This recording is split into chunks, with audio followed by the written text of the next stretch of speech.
on the aggregate during the 5-game streak. 17 goals scored, just 2 conceded.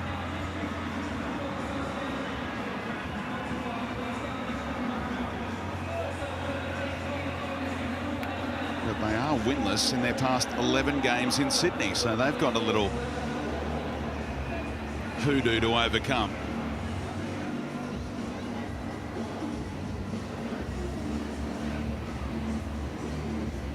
Wanderers currently in 9th on the A-League ladder, just 14 points to their name. Perth have picked up 15 in the last 5 games. And there was a 2-0 win for the Glory last time these teams met, round 10 in the West. 10 wins in his first 40 games in charge of the A-League club for Marcus Babbel. You think back to Tony Popovich when he was the startup coach for the Wanderers. He had a 10-game winning streak in that inaugural season as he guided the team in red and black all the way to a grand final. There were 25 wins in his first 40 games in charge. And as we've seen the last 2 weeks, rural aid has been the focus. Please donate if you can. I'm sure many have done so already. Let's check the team news. And Bruce Kamau makes his first start since that round 10 loss in Perth. He's had some soft tissue problems since then and a bout of the flu. Tarek Elridge is the other inclusion. He's been in and out in recent weeks. It's another opportunity against the club that he debuted against all those years ago in the inaugural A-League season. October 2005. The Glory are without Ivan Franjic. He did travel but succumbed to a soft tissue concern of his own, so Kim Soo-byong is into the starting lineup. He should play as the right wing back. It's his first start since round 4 for the 29-year-old.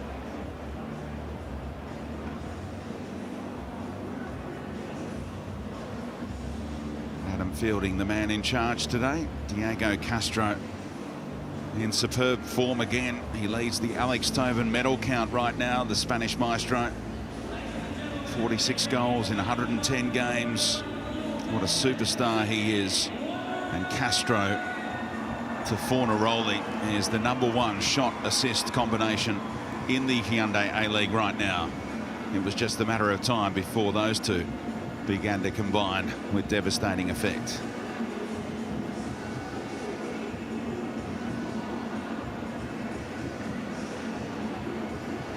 There's Boz's mate, Patrick Ziegler, in amongst all that. The German defender who went where Bozza could not in the aquarium earlier in the week. Him and Schwiegler, there was some doubt about him starting today. Picked up a toe injury during the week in training, but they'll be grateful to have him back. Try and plug some gaps in midfield for the Wanderers and keep this red-hot Perth Glory side at bay. Joel Chianese, of course, the Sydney boy, is on a 3-game scoring streak. First time he scored in 3 consecutive games. So it is the visitors, Perth, who get us underway here in white. And they are playing superb football right now. Robbie Slater, they're a joy to watch. Can they bring it to Sydney, though? Well, that's the key, isn't it? And, you know, a lot of the focus has been on this game, of course, Wanderers' woes, if you want to put them that way. But you know, on the other side of the coin, you've got this team that's clicking into gear. 5 matches unbeaten, 4 clean sheets. Now, we've focused on the attack, and we talk about the attack, but their defence has been absolutely outstanding, as has Liam Reddy in goals. So it's a big test for it's a team under crisis. There's no doubt about that in respect to the points and the ladder and where these fans in this magnificent stadium want their team to be. But as I said on the pre-game, for Marcus Babbel, it's about focusing on this game. You're 1 match from turning it around. Lovely threaded pass there from Grant. Castro found Fornaroli. Kim with the early pass, and Chianese would have been offside. But what a flowing move that was. And that's what they've got in the last 5 weeks, those little combinations where they zip the ball in. Castro, that's dangerous for the Wanderers, leaving him in between the lines and able to face forward. Fornaroli, and he, as you said, Kinesi was well offside. I'm not sure what he was thinking with that run, or Kim, who actually played the ball across, must have been able to see that he was clearly offside. Here they come again, ominous signs already for the home team. The way the Glory are stringing these passes together. Hasn't had a whole lot of game time since arriving down under. Kim Soo-byong gets an opportunity today. When we've seen him in a wing-back role, it's often been down that left-hand side when James Meredith was still getting up to speed at the start of the campaign. But he's certainly there now, James Meredith.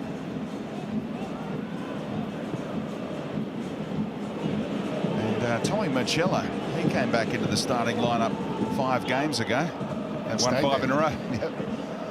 And that's what managers are like, aren't they? If you come in and you do the job and you keep winning, it's the old unchanged team. That's what they like to do. And of course, he was on the comeback trail from injury, and they seem to be missing his influence in the heart of defence. And since he's returned, he's certainly stiffened up, as you say, with those 4 clean sheets during that streak since his return. Tony Popovic, exemplary centre half of yesteryear, of course.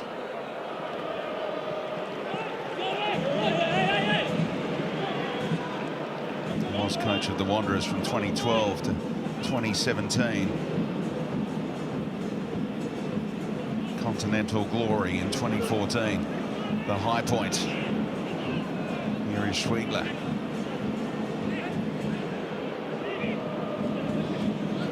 To Ziegler and Elrich. McGowan and Yerman left in their half.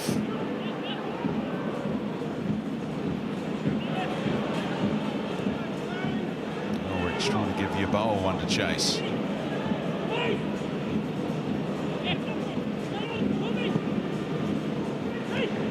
Elrich's header gives Muller a chance to control. He's been in form, playing in behind the strikers, Nikolai Muller. Goals and assists in recent weeks.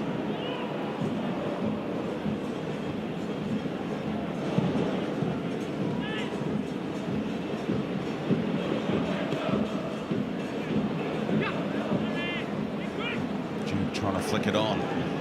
Too much on the header. Spoke out last week saying it's just not good enough after that loss in Wellington.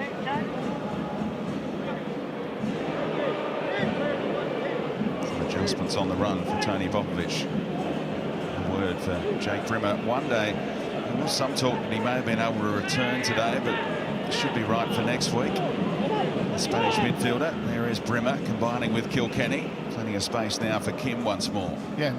One play goes out and you get a chance, and Brimmer, I thought, certainly took his chance last week against Adelaide. I thought he had a very good game and a dominant display by Perth Glory.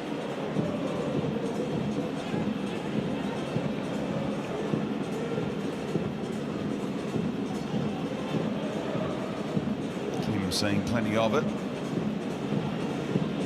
Tough one for Fornaroli in amongst the couple. A high boot, accidental, but that's going to see him go into the book. And he's a striker that plays on the edge at times, and it's going to cause him a bit of concern for the next 85 minutes and more. Yeah, an early one, and you know, the ball's bobbling, and yeah, you can't do that. I mean, you can see him, he's facing him.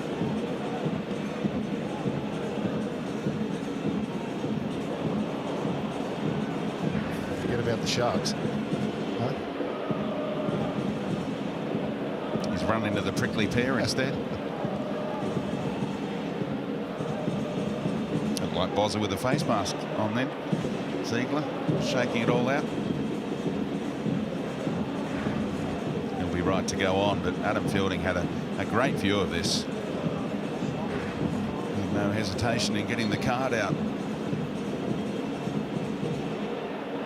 5 in 5 for Fornaroli, 4 in the past 3. That was a tame pass to Ziegler, pounced upon by Brimmer. Bruno Fornaroli, Lopar can't keep it out after the deflection. A yellow card and a goal already for Bruno Fornaroli, and it's 6 in 6. and they're in front 6 minutes in. Well, it's just a sloppy pass. Playing a straight ball into a midfielder. You look at this here, and you see Jake Brimmer, he's sensing it. He doesn't come to the ball. Fornaroli picks it up, one thing on his mind, and he's going for that right side, low to Lopez's left hand, and it takes a big deflection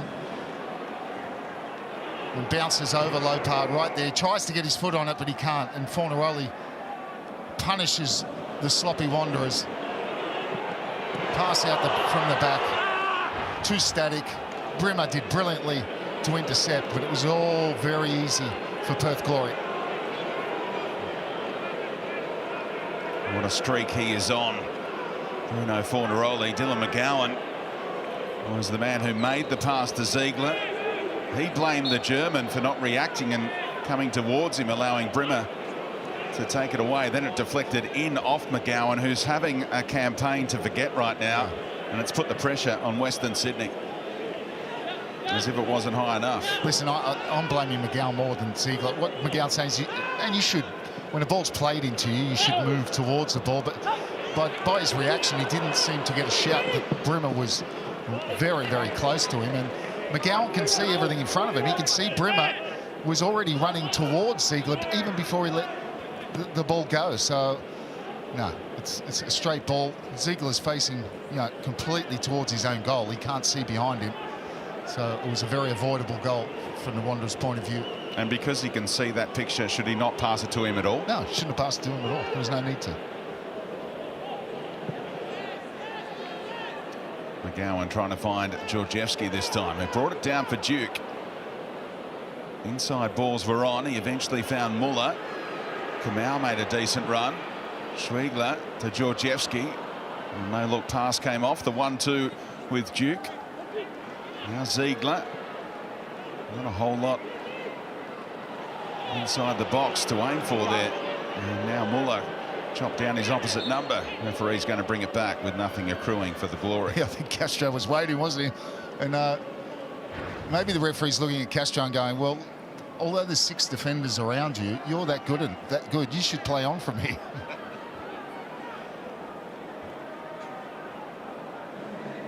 He's been in the thick of things already. The 32-year-old Uruguayan up to 56 A-League goals now, and prominent on the Golden Boot list as well for this season.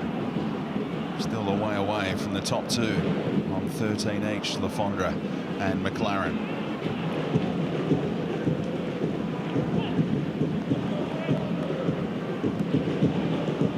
RBB getting involved now, cranking up the volume. Ziegler did well head-to-head with Kilkenny that time.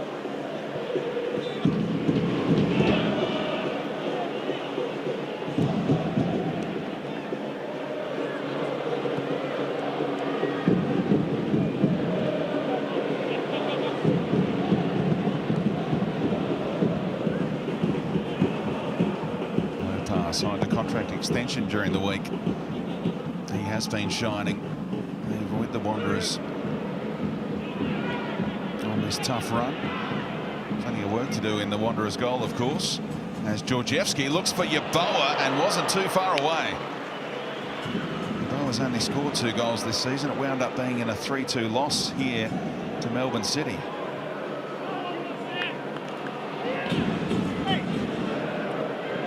Yeah, very close. Just overhit it. It was a difficult one. Even if it had been a little less weight on it, it would have been difficult to pull that down because he did get between Marcello and Grant, but they were very close to him. But it was a good positive ball from Georgievski. Muller worked his way around the referee to get on the end of that one. Nikolai Muller to Yeboah. It might run for Kamau. And Grant across in time. Look at Schwegler. He had to demand Kamau to get back on side, who was bludging ahead of him there, Robbie Slater. Well, you don't hear that very often in football commentary, but I think it was fairly accurate bludging because it was just a simple movement to get back into the position. Look at that speed. Chianese. Brilliant turn of speed, poked away by his former Sydney FC teammate in Matt Yerman in the end, but he is so explosive right now, Chianese. Well, he took off. He was too fast for his own teammates, and he had got his head up. It was difficult because he had 3 defenders coming across on him, but he could have slid that one to Fornaroli, who had Castro in a 2-on-1 proposition. Tough to pull off a ball like that to Duke over the top of Machella. He really does stand above everyone in the heart of that back three. Castro somehow around Kamau. And the lefty Meredith. Ulrich went to ground. Did well to shape the ball back in, didn't quite have the angle though.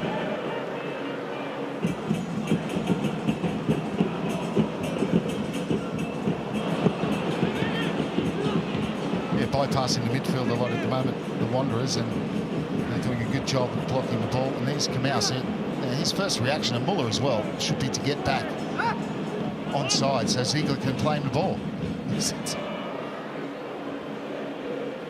Schwiegler had to talk him through it. He's seeing the picture. He's saying, I can't pass it to you yet until you get back onside. Is there any danger? You can run a little. It was blatantly obvious to everyone. He's run himself into the ground yet, but he does have his hands on his hips out here on the near wing at the moment, Bruce Kamau. So maybe the lack of game time in recent times has caught up with him in the opening burst here. Risky flick inside came off for Chianese, who's cut down by Schwiegler. You're right though, he's sharp at the moment, Chianese. You see that little room, and he does a little step over there and he skips away. So he's certainly a player that's really gone up a level since he's gone to Perth Glory for mine. I thought he had a really good season. Didn't play every game in that Premier's Plate winning season, but certainly a very important part, as he is playing at the moment. He's got pretty good options up there with, of course, Chris Economides, who was excellent coming on last week. And of course, Smitty, they do have the Champions League just around the corner. And Chianese was in and out as well, used more often as a sub until 3 games ago, inserted into the starting lineup, and he scored in each and every one of those games. Gives them a different dynamic when you've got Castro and Fornaroli in concert, and then you've got the speed of Chianese now, and it's worked out beautifully.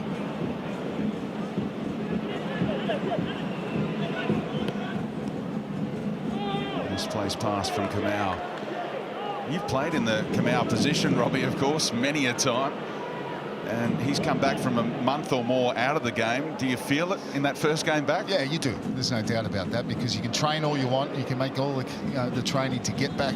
But there's nothing like match fitness. And sometimes the first 15 minutes is the hardest.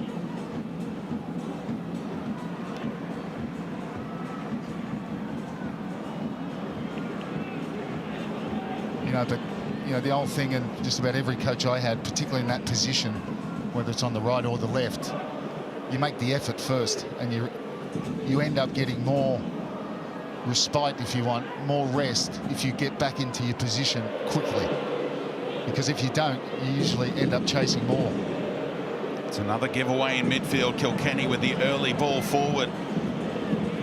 They combine again, Fornaroli and Castro. Kilkenny will get it.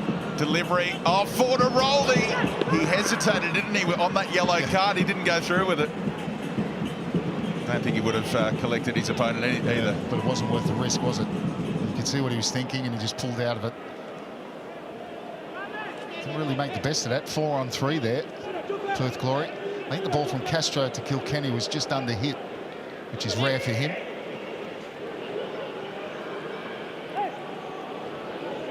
Tough one for Meredith to control, but look at Fornaroli immediately jumping in to ensure there was no outlet for Kamau.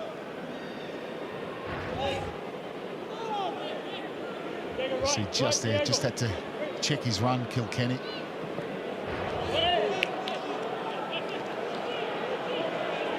Tony Popovich chatting to Adam Peacock pre-game, talking about when they go on the road now, they get out and get on the training pitch on game day. And they did that earlier today, and the players are responding to it well, and it's showing here.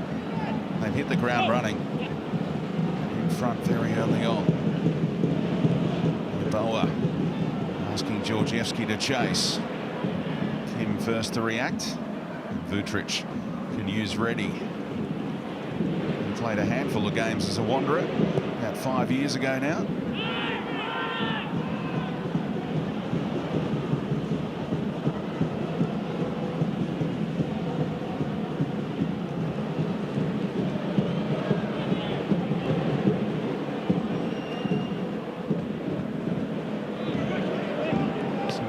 From McGowan that led to the goal, but Schwegler had a lot more room to move. He gets it back from Kilkenny. You don't see a turnover like that too often from the Perth midfielder.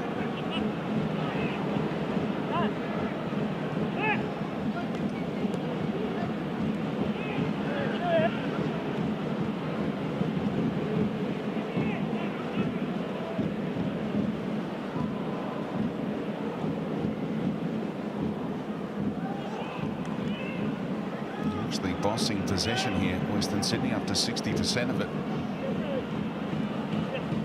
Settled after the shaky start. And Kamau drifting inside to make something happen. Kept his run going as well. Duke checked out to Yerman instead. Kamau given licence to roam here. And no handball against Kilkenny. As they were committing numbers forward there, the Wanderers. Kamau out of position as a result, working hard to get back there and put enough pressure on. The Wanderers have it back. Duke's on the move. Yeboah bending one around. Vutric shoulder to shoulder. Not so. It's a free kick. He gave a bit of oomph into the shoulder to shoulder. Yeah, I think there was too much in it, and he didn't really need to do it, Vutric, because it was always going to be one that Duke was favourite for, but he was going to control this and head probably towards the sideline with it. I agree with the referee. I think it's a clear foul.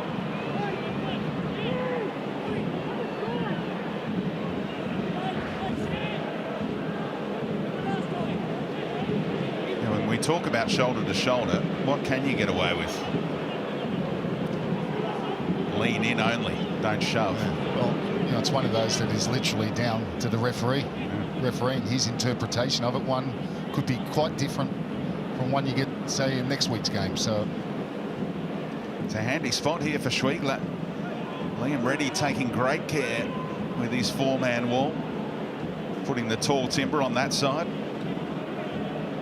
I'll come back to it after the free goal. Well, he's not ready yet, but there was a penalty given. Was it last week or the week before? Yeah, Broxham, that's right. Reddy talking everyone through it. Will Schwegler go direct? You'd fancy he would.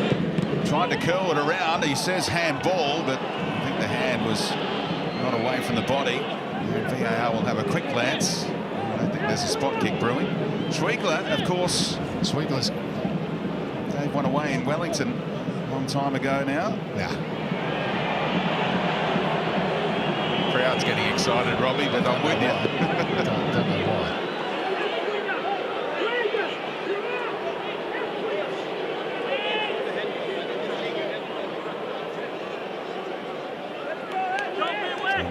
To deliver the corner. Decent spot for it too. Machella and Brimmer combined. And Kamau a long way off with the first time effort.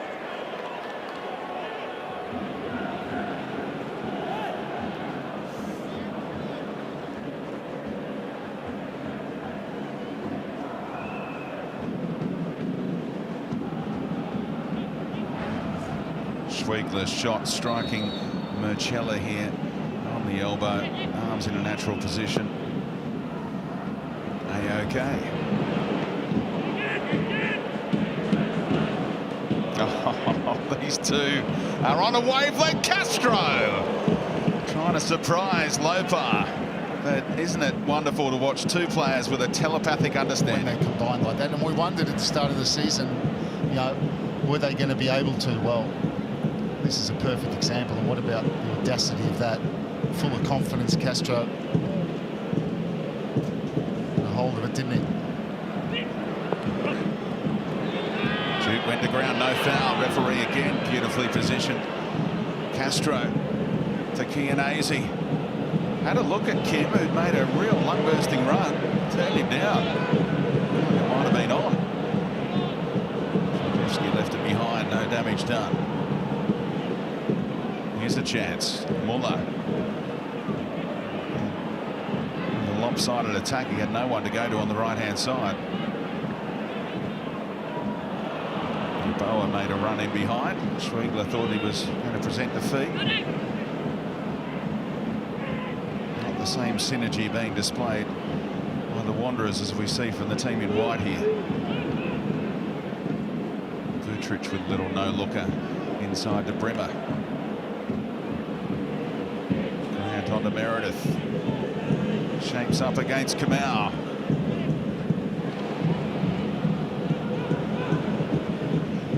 Castro knows where Fornaroli is. Meredith inside as well. The trickery of Diego Castro breaks the way of an onside Meredith. And Elrich stood up.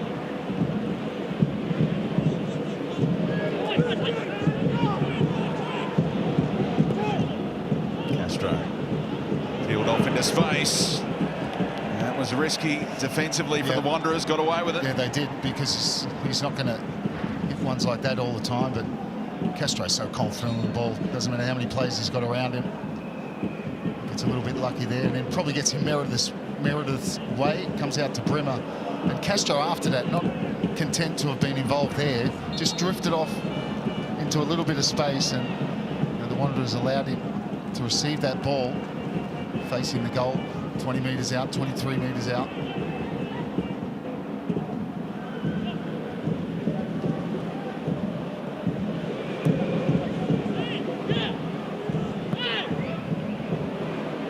Quarter of the game has ticked by. Perth in front thanks to an early goal from Bruno Fornaroli. Looking for their 6th win on the trot. That would be a new club record in the A-League era.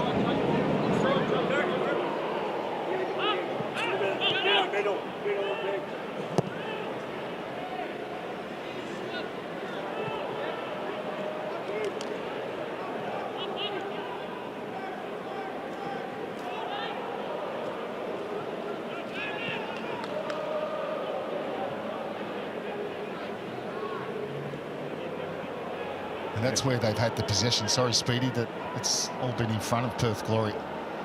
Not been able to penetrate, really. A lot of the players, and particularly the 3 up front, all running towards the ball. You need someone to peel off and try and hit the space. Too busy complaining there, the Wanderers. Kim, it was a nice idea looking for Castro. And again, they dodge a bullet. Yerman was furious. He gave the ball away, then he committed the foul. He was getting in the face of the referee, and Perth just took the quick free kick and nearly pulled their pants down. Yeah, and again, it's another opportunity that they could have done a lot more with there. I think the initial ball Kim was thinking of into Fornaroli, but he looked like he was in an offside position. He tried to pick out Castro. Yeboah, can he get there? Controls it away from Grant rather. Schwegler has seen Georgievski, and Kim, coolly done.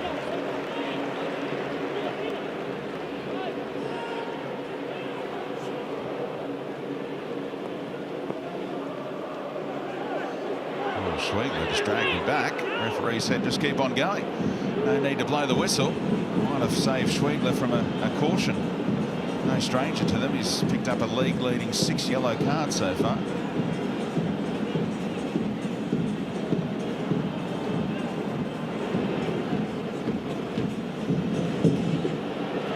Elrich did well to keep it in for Kamau. Told him to turn as well.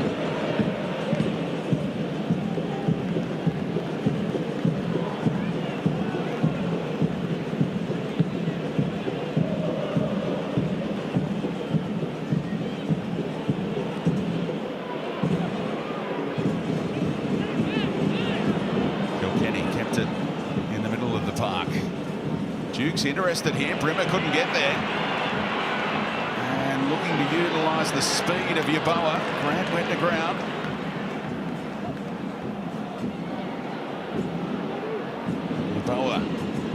Georgievski onside. Great ball. Muller! Oh, what a save, Liam Reddy! Brilliant reactions to keep his team in front.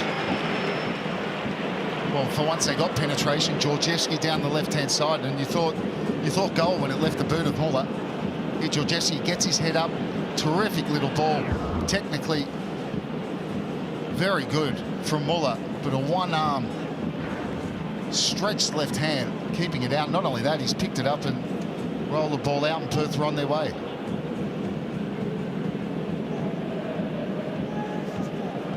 "38 years young, Liam Reddy."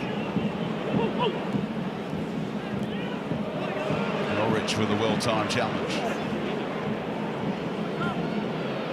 Better signs for the Wanderers in the last 5 minutes.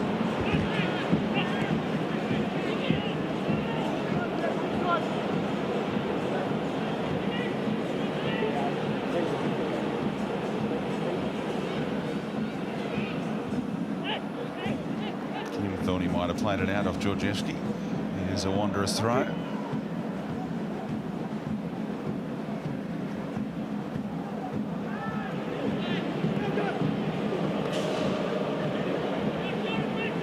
Peacock right in amongst those coaches down on the sideline. What are you making of it? Yeah, it's a total difference to the left of camera. We've got Marcus Babbel, who has been standing up for the last 10 minutes and has not said a word. He's just been standing there like that. That's the last 10 minutes from Marcus Babbel. Tony Popovic, meantime, throughout the whole contest, has been in every challenge, clapping good stuff, getting annoyed and saying things that I can't understand in Croatian. When something goes bad, he's writing everything. It's as if we're playing for an FA Cup final. He's run onto the field now and talked to Diego Castro. So two totally differing coaching personalities on display down here. We need to get Bozza down there, pick up on the Croatian.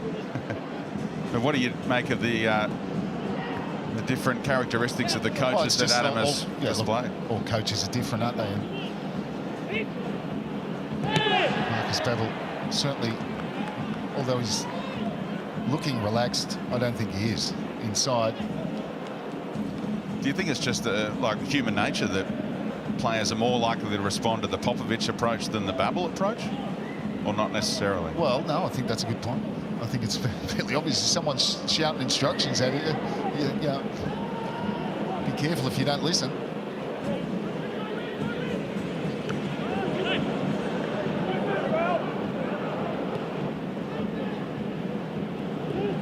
Good find of Kilkenny. Oh, he just went too early. Stepped up at the right time there, Matt Yerman. Flag staying down. Kianese. And Yerman went to ground. He's still going, Kianese. Can he slot it away? You bet he can. He's in form. And after all that, the flag goes up because he was about 5 metres offside. He was. But look, to the referee's assistant, that's what they're told to do, and he's done his job for me. I think Babbel's given a shake of the head where it could have gone up earlier. He's clearly offside, but I think in his defence, the referee's assistant, I think he's played it right. That's what they're supposed to do.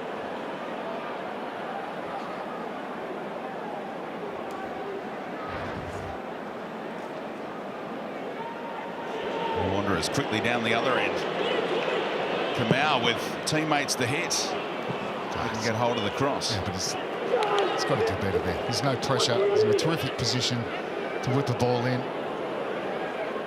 Yeah, just halfway. When half hits it, doesn't beat the first man.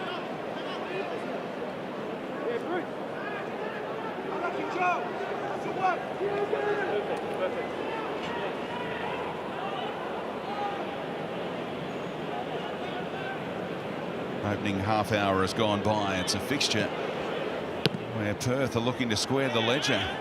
8-7. The Wanderers currently edging it. 7 draws thrown in as well. Oh, shocking ball. Almost turned it over for Fornaroli. Did that touch Kilkenny's hand? Yes, it did. And Fornaroli's down. Well, they're lucky to get away with it. There's another sloppy pass that Fornaroli was looking to pounce on.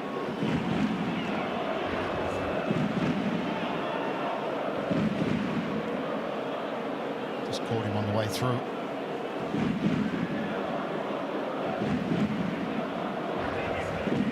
Delayed reaction, wasn't it? Just felt the pain eventually. some record, isn't it?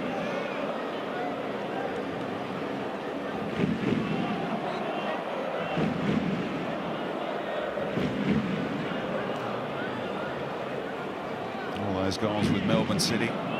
Then the holding pattern before he could eventually make that move to the Perth Glory. And he'll have to leave the pitch after receiving treatment.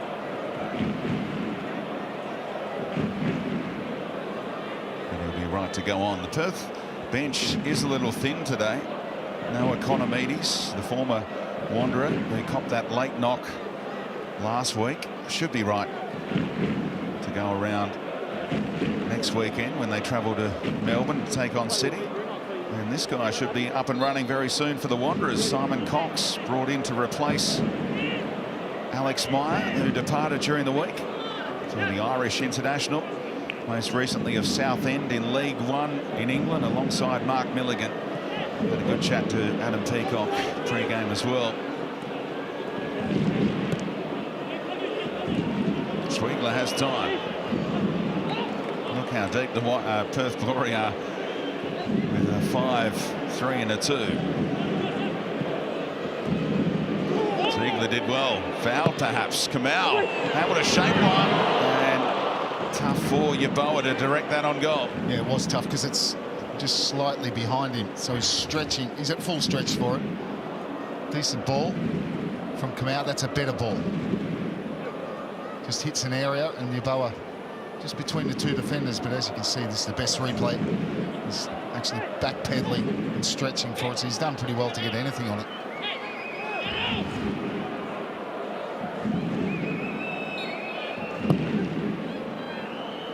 Well, they sucked all the Wanderers up the pitch and then tried to hit Fornaroli and let Castro run off him. It's a bit of cat and mouse, isn't it, from the goal kicks? I tell you what, that was clever, because a terrific ping from Liam Reddy with the laces, hits the chest of Fornaroli, and Fornaroli was one-on-one with McGowan, with Castro trying to peel off to the left-hand side.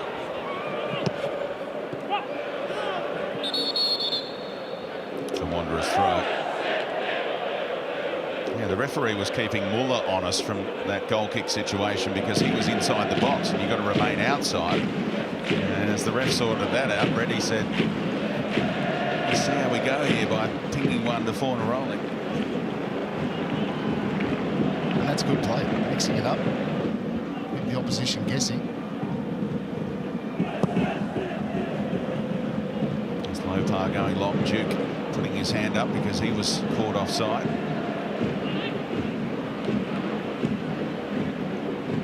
Schwegler. Duke presents. Popovich urging Meredith to step up on Kamau there. And they get the error. And that 2-1 in terms of passes attempted. Better than that in passes completed, but doesn't count for much up top. Yeah, and out of those 92 passes, the amount of times Perth have looked threatening. And that pass came off somehow between the two wing-backs. Yeboah down. Wanderers took the throw. Adam Fielding should have stopped play. Now the Wanderers will do it themselves. Straight on, straight on.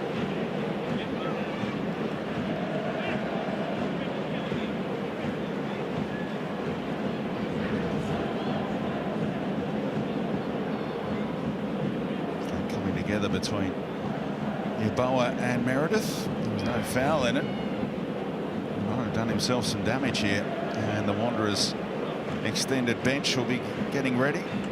Mo Adam, who was a starter last week, could be required here by Marcus Babbel.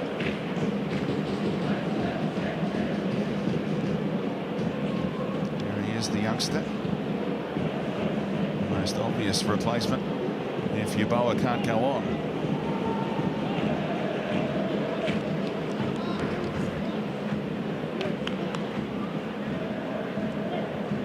A nasty one, isn't it? And Yeboah, yeah, both clearly going for the ball. Certainly caught him. Hopefully for him it's just a knock rather than anything twisted. Diego Castro took the throw, gave it straight to Tarek Elridge. And away we go again. Let's get back down to Adam.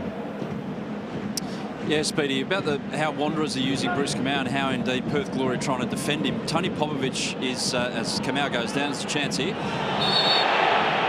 Free kick coming all the way back for the foul on Duke, not the penalty claim on Muller that the fans were optimistically hoping for. He was pushed outside the box anyway.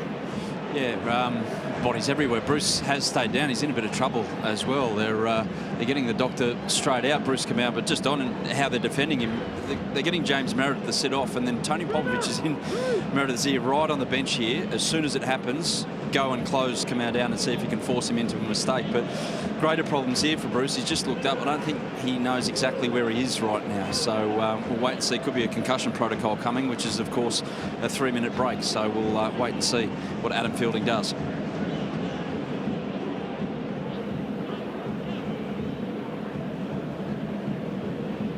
They've got some concerns, don't they, Western Sydney? Marcus Babbel wondering whether he'll have to go to his bench. The brains trust of JP Di Marini and Labanot Halidi. And there's where the head clash happened. The ball coming on one side and James Meredith's head coming in on the other. Little concussion test on the run there.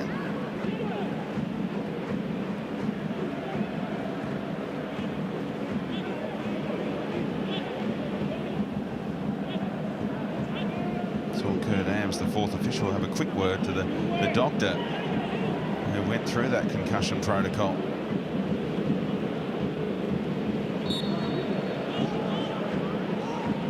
So Muller to deliver. Perth again. Tough to breach with that kind of free kick. Kamau's back on. Muller trying to flick it over the top of Meredith. Job done and fouled. The assistant gave that one.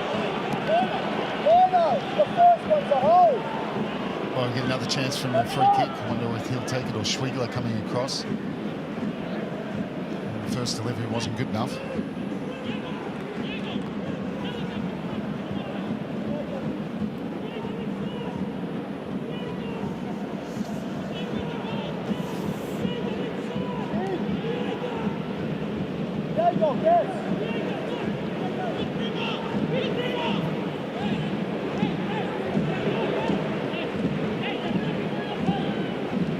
McGowan would love to atone here. Yerman is coming from deep. Great variation. Duke through a wall of bodies. Perth able to get the block in, but what a well-worked routine it was. Yeah, it was straight from the training ground. He just didn't get a catch.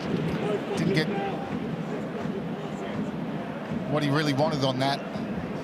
Hard one because it's coming across him like that. He's gone with the inside of the right foot. There's a lot of bodies, but it was a smart move from the training park. Oh, trying to surprise Reddy, who able to juggle it around his post there. And Schwegler, I think, was trying to squeeze it in more so than pick out a teammate. Perth have been under the pump in recent minutes. Now they're able to flow down the pitch again like they did so often early on.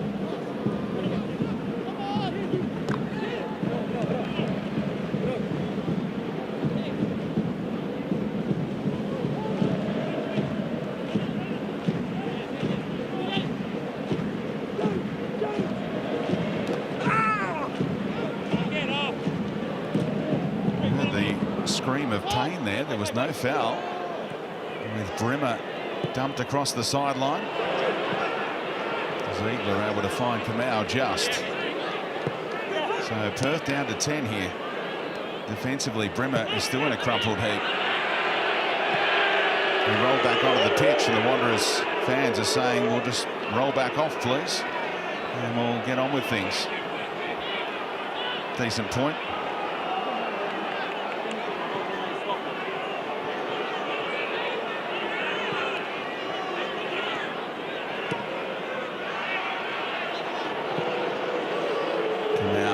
Make the most of a bit of extra space in midfield here with no Brimmer defending. Duke to Georgievski, and enough pressure put on him by Kim, and Reddy bowls it out so Brimmer can get some treatment. Yeah, this is the one, he just plays this one back to Kim. Swiggle into the back of him. Kick on the calf.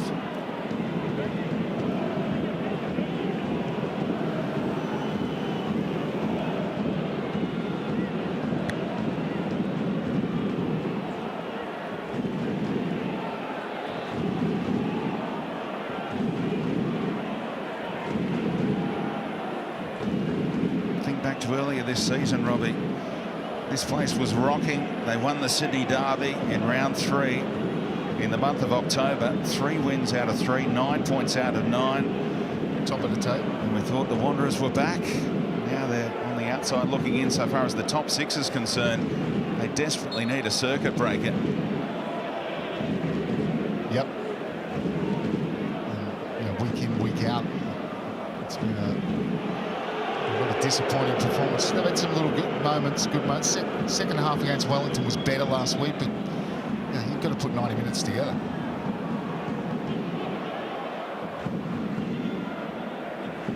Change of striker this week. Is that what they really need, or do they need some help at the back too? Well, I think that is probably across the lines, but certainly up front's been a problem when you think of Alexander. The Alexander Meyer experiment was a failed one. One thing with Cox is that he has, wherever he's been at Southend for quite some time. He's always been playing and he's always been scoring goals. Castro.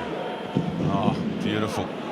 He's seen Kim as well, who stayed on side. Georgievski had to react and did, just in the nick of time. 43 league goals over the past 3.5 seasons for Cox at Southend United. Had a couple of years in the Premier League with West Brom. At the start of the last decade. Just 1 Premier League goal. Scored against Italy for his country and then went to the 2012 Euros as well.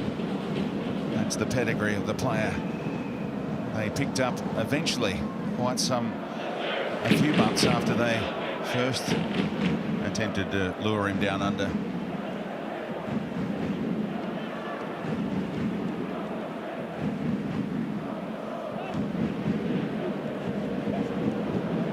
Going on in this January transfer window right across the A-League. Saw Scott McDonald play for Brisbane last night. Made an impact as well after leaving Western United.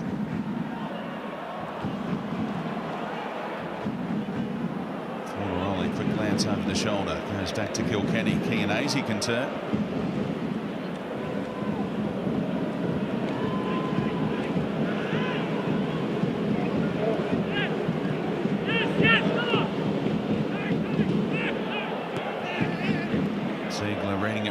Poked it only as far as Kilkenny.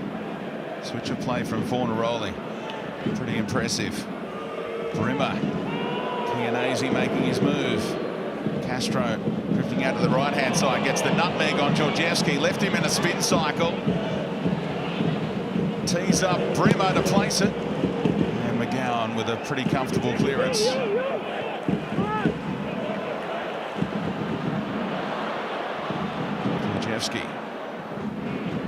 Duke.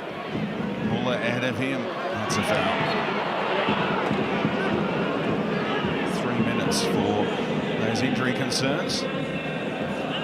Oh, brilliant play from Castro on the right-hand side. Georgievski there, when he got beaten, he just sort of stood still. He's lucky that Jack Brimmer, who came on and hit the ball, wasn't a great shot. He got away with it. He did a pirouette for dramatic effect.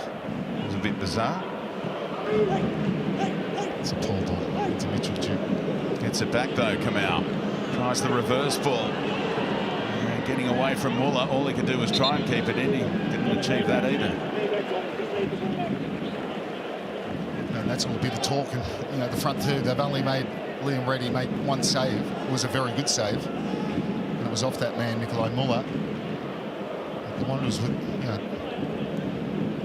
most of the possession haven't been able to translate that into goals. A couple of scoring opportunities. A couple of GWS superstars in the house. Toby Green and Stephen Cornelio, who is a Perth Glory tragic, that bloke. He certainly is. And I think he's a Liverpool fan as well. And he's a Paulo Dybala fan as well. They both love their football, those two. Good to see them supporting the other professional club in the west of Sydney. Yeah, well, we had him on the old match day Saturday a number of years ago. He's now the captain after signing a lucrative deal with the GWS Giants, Stephen Cornelia.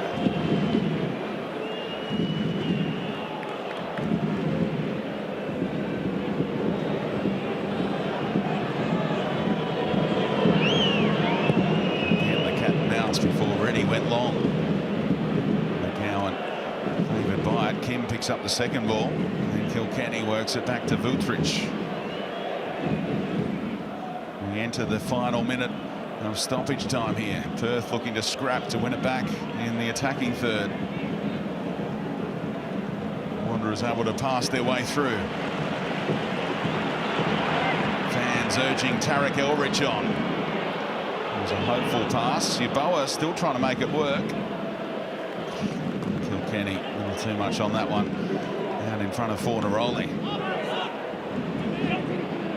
Just keeping his team honest. Yet to lose to the Wanderers as a coach. 2 wins and 2 draws since he took over with the Glory. After that trip to Turkey that didn't work out for him.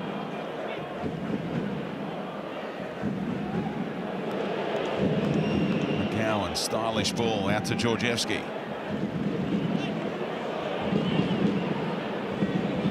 Schwegler. Last chance, you sense. And nothing comes of it. Oof! Ziegler upends Kilkenny, and the referee says, I'm not going to book him there. It's the final seconds of the first half, and I'll let you get away with that one, Patrick Ziegler. Any other stage of the game, he might have been in trouble. There goes the half-time whistle. The goal came very early from Bruno Fornaroli, just moments after he'd gone into the book for a dangerous challenge. He made no mistake after the error defensively from the Wanderers. McGowan not giving his teammate much of a hope, and Perth pounced at the break. It's the Glory 1, Western Sydney 0. Liam Reddy making a super save there from Nikolai Muller during that first half as well. Let's get down to Adam. Thanks, Speedy. Western Sydney boy, Joel Chianese, dynamic first 20 from Perth Glory. Very good start. What was the reasons behind that, do you feel? Oh, we expected them to come out pretty hard, to be honest. You know, they're probably on the back foot a bit, and they need to play well in front of their home fans. So we knew we had to match that, if not be better than that, to get in front. And then it's going to be tough to sort of hold the lead. They're going to come at us. So that was the message: go hard from the start, and hopefully we pinch one. Got a bit scrappy towards the end of that half. What do you need to tighten up, do you feel, and what do you think Popper's about to tell you? He's going to tell us to keep the ball. I think we're giving it away a little bit too quickly. We're probably trying to play forward too fast instead of keeping the ball and control the possession, because it's quite hot out here. So I think that'll be the main message. Cheers, Joel. Thanks, mate. Get set for the second half. We're off to a short break here on Fox Sports. Do stick around. Bozza, our Shark Tank expert, and Tara Rushton are going to run us through things at halftime. Here live on Fox Sports. Perth Glory in front, 1-0.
Welcome to Bankwest Stadium, where we round out your weekend of football. A little bit of friendly fire there. Bruce Kamau wasn't too sure of where he was. A little bit of a head knot with James Meredith. Friendly fire, no doubt, between the Western City Wanderers and Perth Glory. It is the visitors, Perth Glory, that head into the sheds. 1-0 as a score here at half-time. I'm Tara Russian, great to have your company and to be joined by Mark Bosnich. Bozza, Glory, you've got to say, with a deserved lead at the moment. Well, I wouldn't actually say deserved lead. I think, once again, Wanderers have given away a silly goal and give it to them. I think Glory have had it far too easy. There's no doubt about that.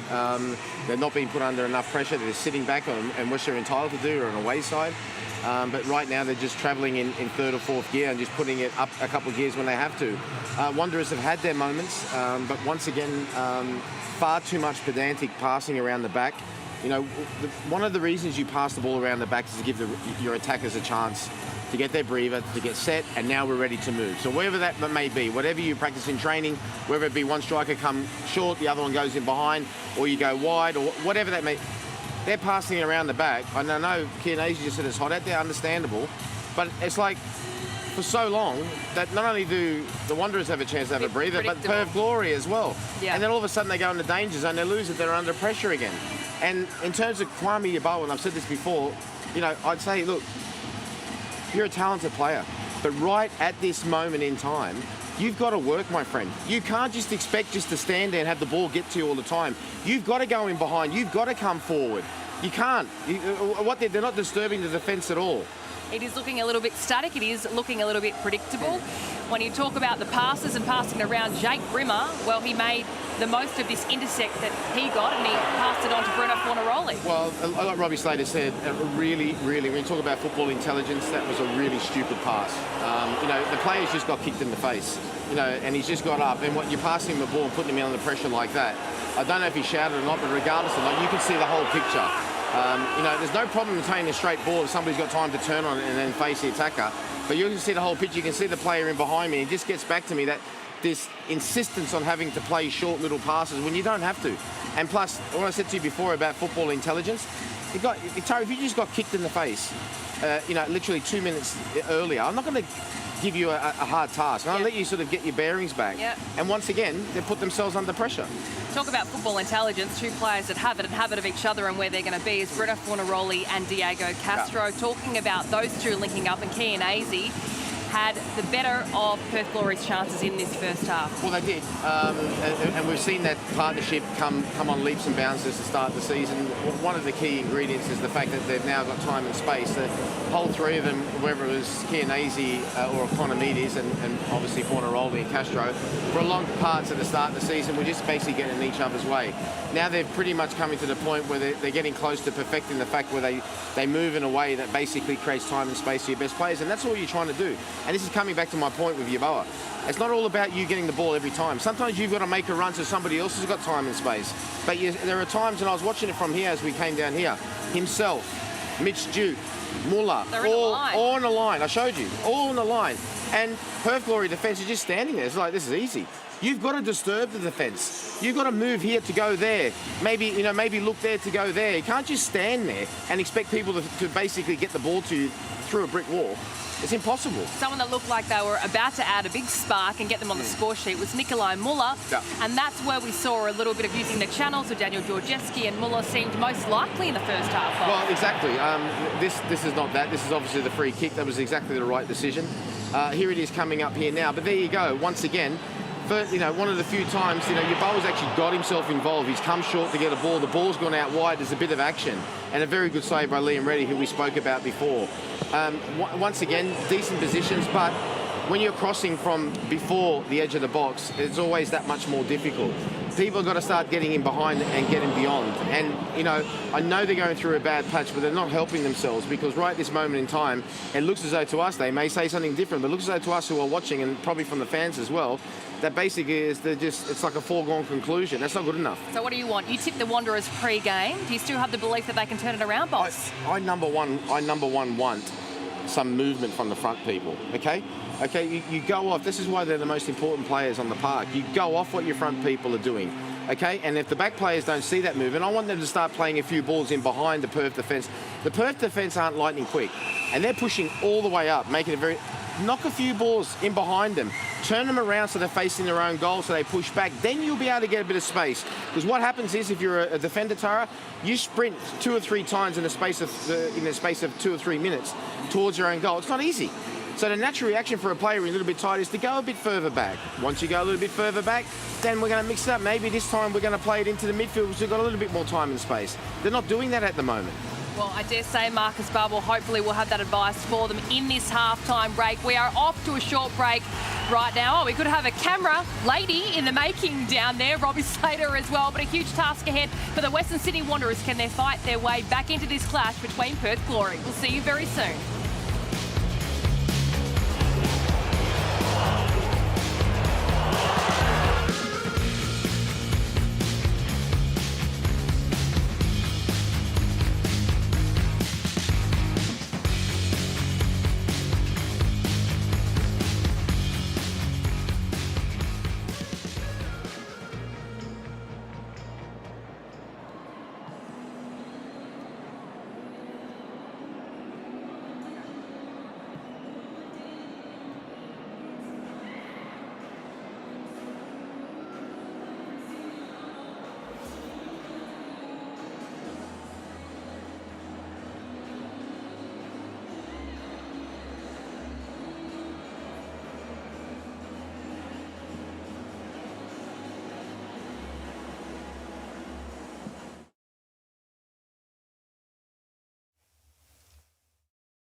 The Wanderers at home to Perth to finish off round 15 in the Hyundai A-League. A couple of changes for the home team. Bruce Kamau makes his first start since round 10 after soft tissue issues, while Tarek Elrich has been in and out lately, and today he is in to play on the right side of defence.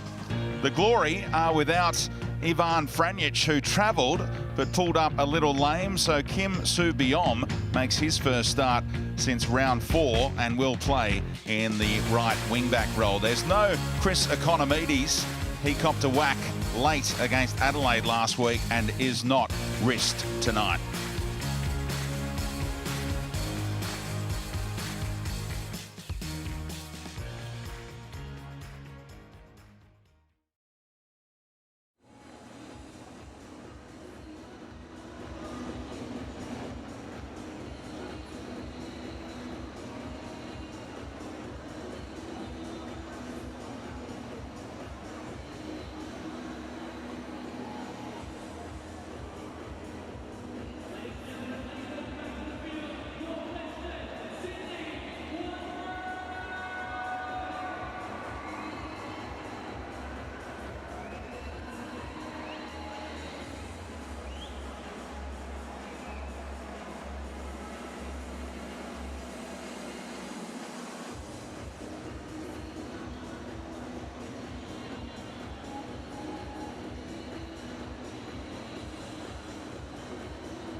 Threat of rain in this second half as we get ready to go here at Bankwest. The Wanderers chasing the game. 1-0 down against the in-form Perth Glory, who've never won 6 in a row in the A-League era, but it might just happen here this evening. On the streak 3-0 against Melbourne City, 2-0 against the Wanderers, 6-2 against Newcastle, and then 3-0 wins over the Mariners, and then Adelaide United. A team in form, working their way up the A-League ladder and looming as a real contender to Sydney FC and Melbourne City, who are strengthening during this transfer window. Susayeta with a late cameo last night in that home win. What an addition he will be to the Hyundai A-League. Kept in by Duke, and a couple of flicks over the head have come off here for Western Sydney. Will things change off the back of that? Schwegler found a little angle. This is just how Perth started. Look at all these passes from the Wanderers coming off. And Ziegler getting there, goes down, playing for a penalty, and he won't get it if there's contact. The VAR will weigh in, but it never looked likely that he was going to win a penalty there. And they're saying you should be booked for simulation. Well, there certainly didn't look to be any contact. Maybe this.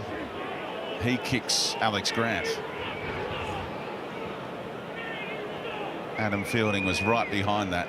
So Ziegler flicked out a leg, hoping he might be able to just steal one there. Good adjudication. What a touch inside. Fornaroli was looking for Castro. Struck Kamau. No handball. No changes from the Wanderers at half-time. Were you anticipating any?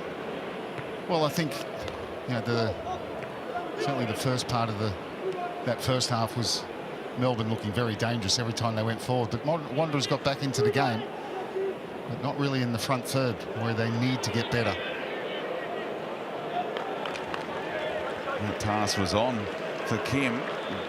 Tema should really have found it. And if you look at the bench, I mean, someone like Nick Sullivan, who can create in the middle of the park, and he'd be someone I'd think Babel would be thinking of.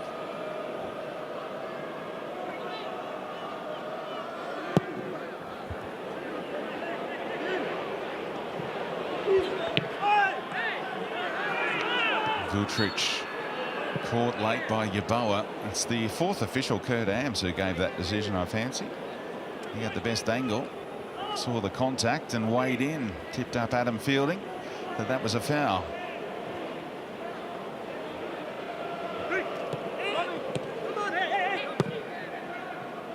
Oh, he's invented nearly something there for Fornaroli. It was fired into him by Kim. Yeah, far too hard up around the head, and he's tried to glance it to Castro, who was away. Perth pretty high up the pitch here, pressing Wanderers. Maybe that's something from Tony Popovich. They had a lot of comfortable possession, didn't they, in their own half in that first half. Duke helping it on. I think Muller strayed here, and he's offside before the high boot came in.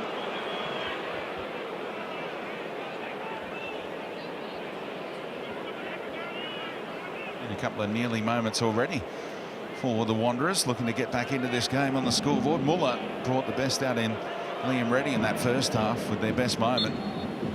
First time volley. The veteran goalkeeper reacted to brilliantly.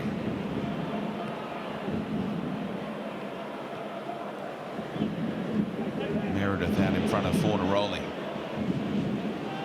Well won by McGowan. Now taking his eye off the ball. Before he controlled it, he decided where he was going to play it, but took his eye off it. Well, you just wonder how he's feeling after that head knock. First game in a while. This is going to hold up here for Meredith. Plenty of teammates to hit as well, but he missed them. Only picked out Yerman. And that could easily have been a second for the Glory. Well, he certainly should have picked out a white shirt. He had 3 of them there, Meredith, and he found the only Wanderers shirt. That was a real opportunity for a second goal.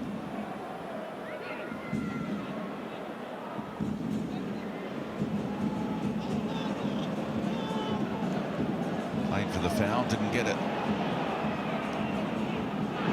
A little nudge in the back there on Duke. Again, it's a great spot by Fielding. I reckon he's one of the most impressive refs going around in the A-League. He sees just about everything. The Englishman, a lot of experience in the UK before relocating down under.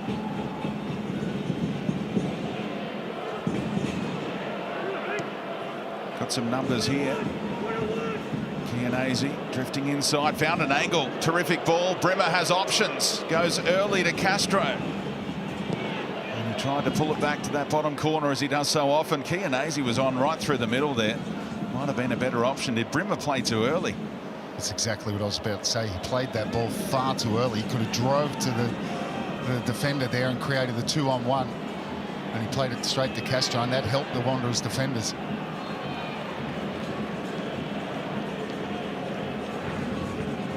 You see here, brilliant pass from Chianese. Gets it through Muller, and then look, plays it far too early. Should be driving towards that last defender, and in the end it came to nothing. Or even just an early ball to Chianese with his pace. There was so much space there if it went out in front of him, but a beautiful ball from the Sydney boy started it all. I think where his career was a few years back. Gary Phillips rejuvenated a few up in the Malaysian second division, didn't he? Andrew Naboot went that way. Became a Socceroo. Not long after, here's Ziegler chasing down Georgievski's ball. Flighted for Kamau, trying to tee up Muller. Can't keep this one down. Yeah, Kilkenny was very close to him, and Ziegler did well because he picked out Kamau at the back post, tried to lay it off for Muller, and it come at him quickly. Little ball from Georgievski gets him in behind. There's Kamau just laying it off to Muller. Doesn't get a hold of it. Tries to hit it on the half volley. That was better from the Wanderers. 3 goals and an assist for this man since he arrived down under as the injury replacement for Majewski. Kamau. Duke trying to get there all the way through to Georgievski and chested home. Brilliant finish, Kwame Yeboah. It was the only option he had. He's back on the score sheet and the Wanderers are level, and Marcus Babbel has a lifeline. And the pressure had been mounting. Babbel doesn't show much emotion, but it's a good finish from Yeboah. It came at him really quickly. This is a shot from Georgievski across to the back post. They all miss it. Chest is down. That's a shot. And Yeboah. I thought he chested it. Did he chest this? He might have armed it. Might be a handball. Might get taken away here. I think, well, from that replay, it looks like a handball. Yeah, they're watching it on the big screen, the Perth Glory players, and demanding that VAR overturn this. Chris Griffiths-Jones is back in the VAR centre. He tried to get a chest on it. You can't score a goal if it comes off any part of your arm, and this will be chalked off, I fancy. Marcus Babbel has been on the wrong end of the VAR 18 times this season, and he knows what's coming.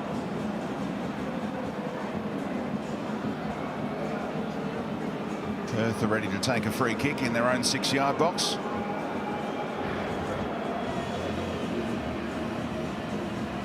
Played back onside, but then had to stretch a little too far, clearly, off the bicep region. Yep.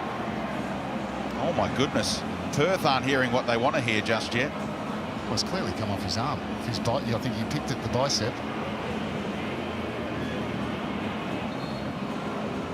So Chris Griffiths-Jones wants the referee to come over. I think they call this in the refereeing game, Robbie, selling it. Okay. So come and watch the screen yourself and then rule it out, and then everyone's in the know. Up close and personal with Adam Fielding. Like the old home improvement scene, that over the back fence.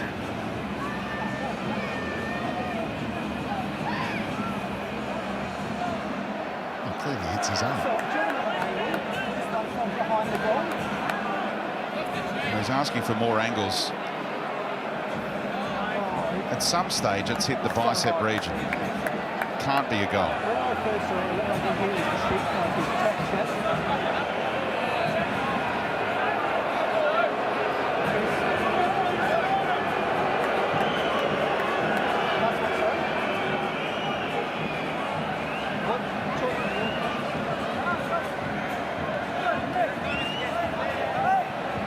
The discussion continues. And now he's been convinced that it's a free kick to the Glory. No goal, no equaliser. And Marcus Babbel and the Wanderers fans are thinking, if it took that long, why are you chalking it off? Adam Peacock was right in the thick of it there.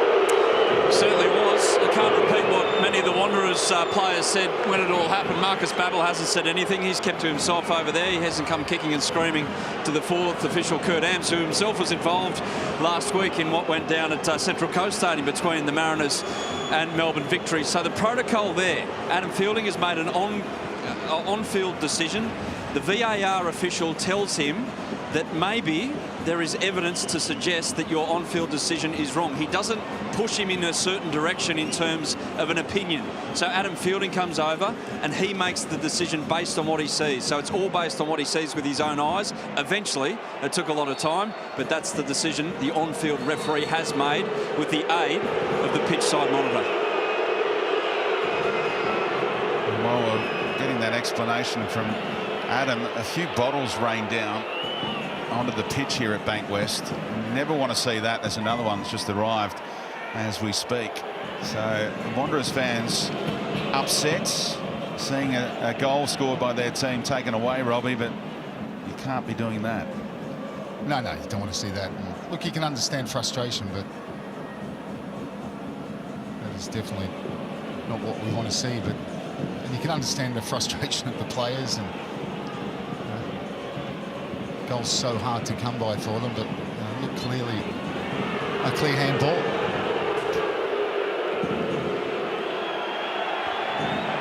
He was sort of on the back foot a little, trying to stay onside. Then he was played onside and tried to go the other way. And the only way he could get on the end of it was that outstretched arm.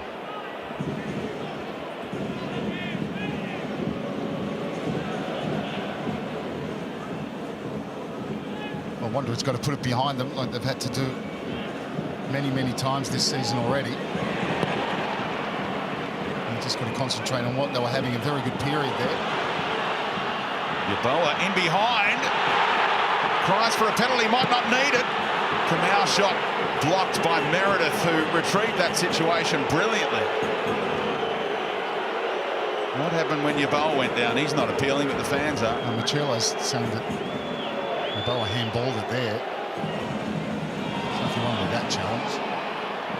And then Kamau, who had half a chance, it was a brilliant block in the end. So, you know, the Wanderers on the front foot.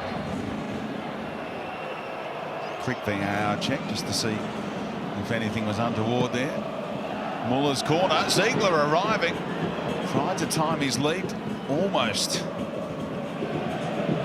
successful. Georgievski now. Kamau. Vultrich's header.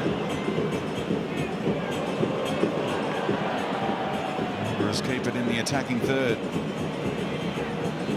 Kamau. Opening up the angle, Bruce Kamau. He got the right kind of power in it. It didn't move off the line, did it? No, it was a great strike, and he wanted it to bend a bit, but he's hit it so cleanly, and that's better from Bruce Kamau. Nice and confident, with conviction. It misses by 1.5 meters, but he hit it very sweetly. Perth a little bit lost at the moment. Wasn't a whole lot of movement and rotation in the ball as it travelled there, which is often a sign that you've hit it pretty sweet.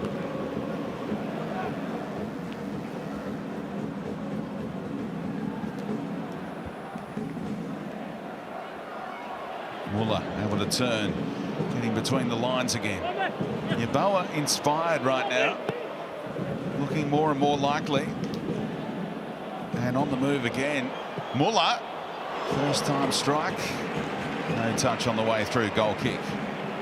So approaching the hour mark, Wanderers are showing better signs, and maybe Babbel's thinking hold off on some changes. Yeah, in the first 15 minutes of this second half has been all Wanderers, and they've had more chances, more balls into the box than probably in the whole of the first half. Variation was to just roll it to Kilkenny and then fire it to Fornaroli. There were big chances there, but Bruno went backwards when they might have gone forwards, and you He's only 10 metres offside there when Kamau played that pass. Boa had been forward to put some pressure on the goal kick routine.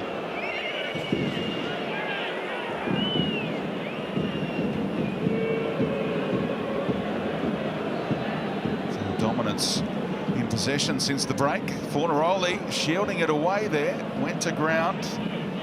McGowan played it well enough.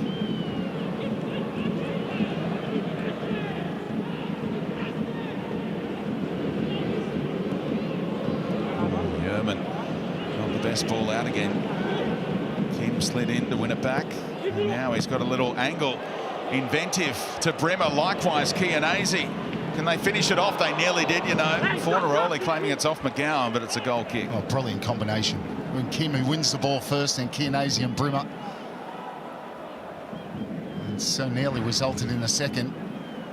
Just sliced by Bruno Fornaroli at the near post. Ball played into that region, and he just did enough, didn't he, McGowan?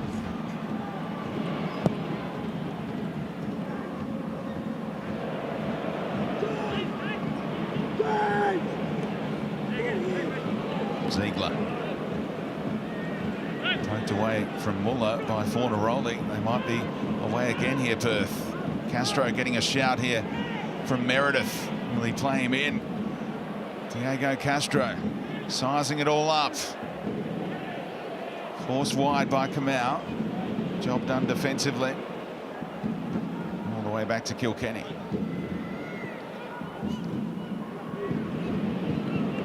Not often you see that from Diego Castro being inside the area and the ball going back to halfway. Getting forced all the way back. They defended it well.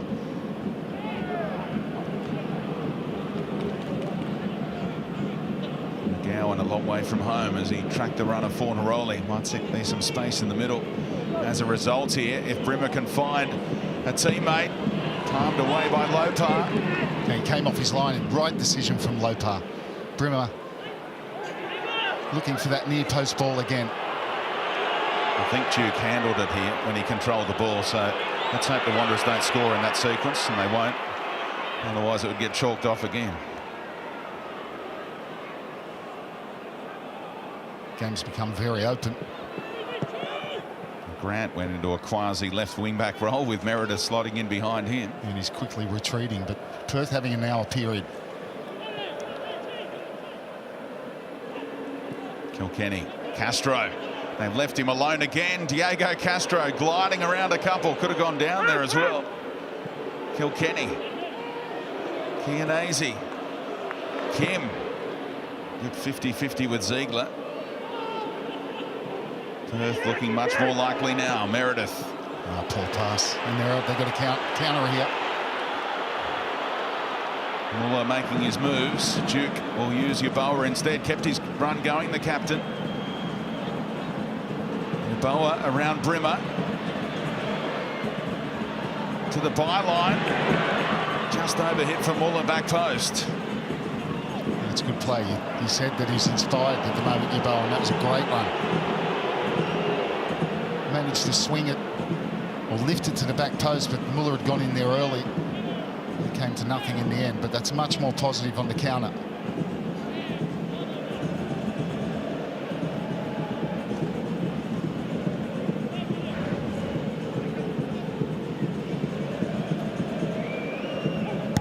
At the end of this last touch off Georgievski, said the referee. You see why he's upset there. Now Ziegler! And ready. Over to guard his near post. Yeah, he must have seen that late. Reddy went down low to his right-hand side a little bit late. And that strike from Ziegler. Look at the space here for Castro. Well found by Chianese. Cut out by McGowan. Alongside Yerman. A few of these players are looking pretty tired here. Meredith. Again. Leaves it behind, and Kamau can go the other way. Well, Meredith's made a couple of mistakes, and he just needs to play it simple. Not a great ball by Kamau. Never gave his captain a chance. Here's Meredith with another chance. Well, that's better. Found Castro straight into the chest of Yerman, who Had to go again and did. Much better from Meredith. He was on his way back to defend and then found himself in open space. That was much better. Got it out of his feet. Dangerous ball to Castro at the back post. Castro trying to play this one back first time towards Fornaroli. Comes off probably the abdomen of Herman, and they recover again to block the second attempt.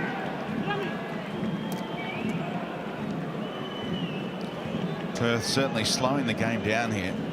Taking an eternity with throw-ins, goal kicks, corners. It's their first of the game. Kilkenny just wandered across.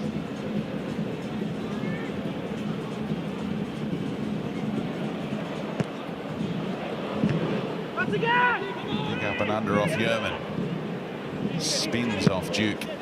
And Perth can keep the pressure on. Diego Castro, the only man to score multiple goals in this fixture, which is an incredible stat. 22 previous meetings. He's the only man with a brace. Never had a hat-trick, of course. Round 18 a couple of seasons ago, he scored a double.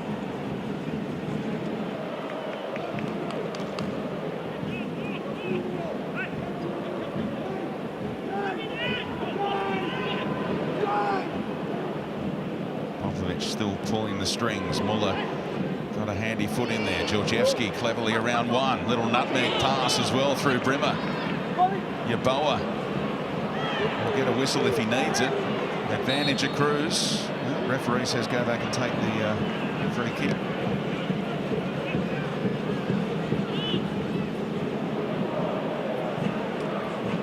Quickly out to Kamau. We must be getting close to some substitutions with a quarter of the 90 to go. Muller checks inside. Schwiegler around the corner. Castro coolly done.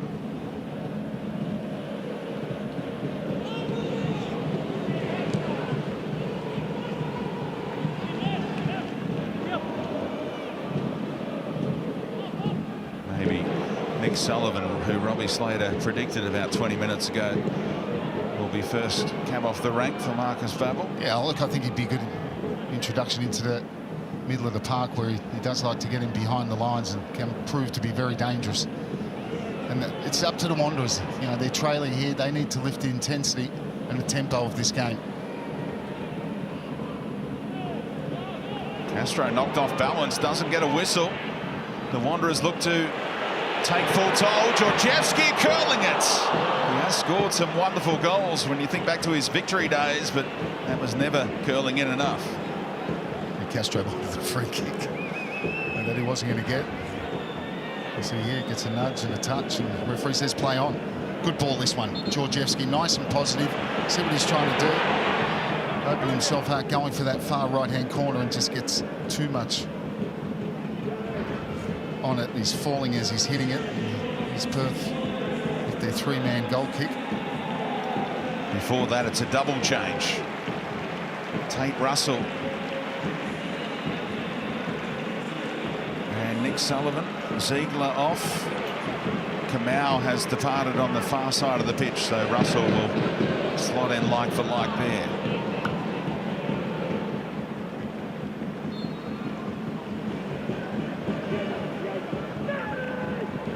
Back to last season at their old home venue, the Sydney Showground Stadium.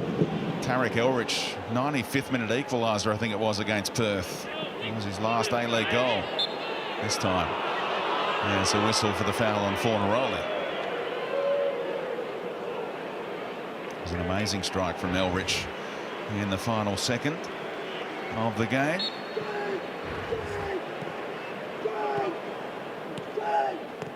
Thought they had an equaliser in this second half already, but it was chalked off by VAR correctly. That ricocheted back onto an arm of Castro.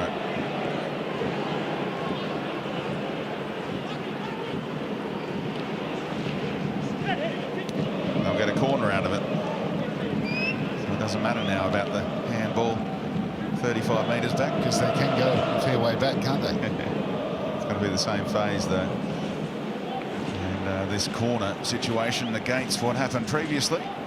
There's a look at the live ladder. What a roll they are on. Look at the goal difference, getting a massive boost for Perth as well. Just 2 points adrift of Melbourne City. They've got a game in hand on them as well. And the Wanderers a long way adrift. 4 points out of the top 6 as it stands. They can all turn around here in the last 20 minutes.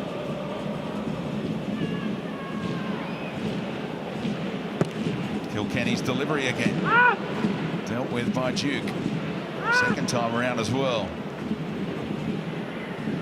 Brimmer shielding it intelligently. He's seen a lot of the ball, hasn't he, in the last 10 minutes, Castro? Oh, great sliding challenge. Georgievski, and then trying to ping it in the top corner was Brimmer. He hit it sweet. Oh, he hit it sweet, and it looked flatter, didn't it? Sort of rose right at the last few metres and took it sailing over the bar. Castro trying to shoot with his left foot. It was a good block from Georgievski. Lopard can only watch it because it was past him in a flash. Have conceded multiple goals in 8 games this season. The Wanderers can't afford to do it today, you sense.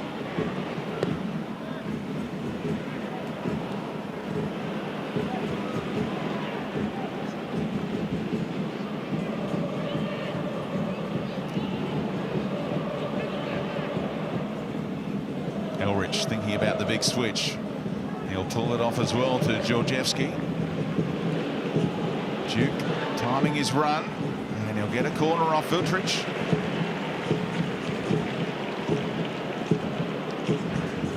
Missed that strike as Castro drives inside. Great block from Georgievski. Comes back to Brimmer. Look how it rose right at the last moment, and then dipped. Hit it sweet again, though. Like a Tiger Woods stinger, you reckon, just elevating on its journey. Muller ready with the shout of keeper. And the teammates were around him as well. You're not going to argue with Liam Reddy, are you, on a soccer pitch? Big unit.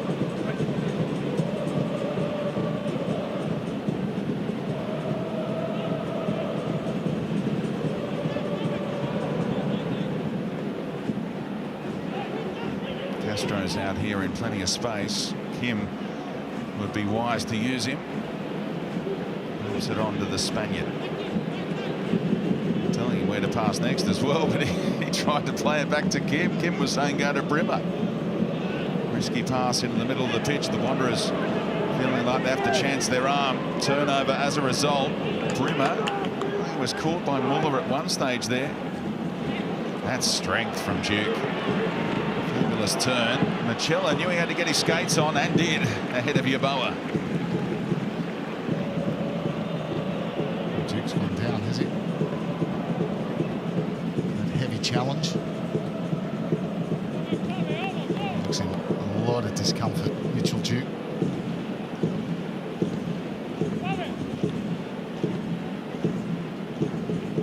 Hopefully not a shoulder popping out. There's that challenge, the strength, which comes into the back of him. It's that left shoulder.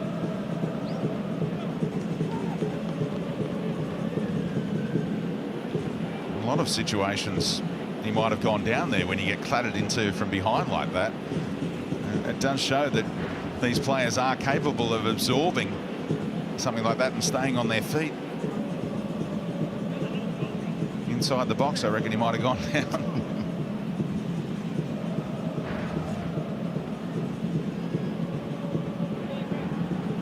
Just the shock to the system, perhaps, shuddering through the bones, but he'll be right to go on, the skipper.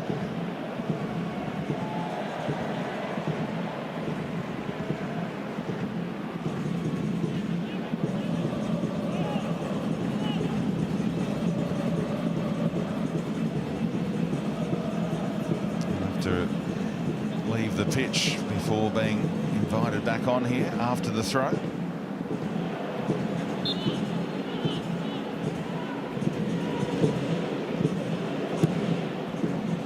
Not the best throw-in routine, but now it's worked out. Schwegler hanging it up. Muller over Murchella was unlikely. Elrich. Tate Russell, one of the new men. Good shape about that. Machella got back in time. Keep it away from Yeboah.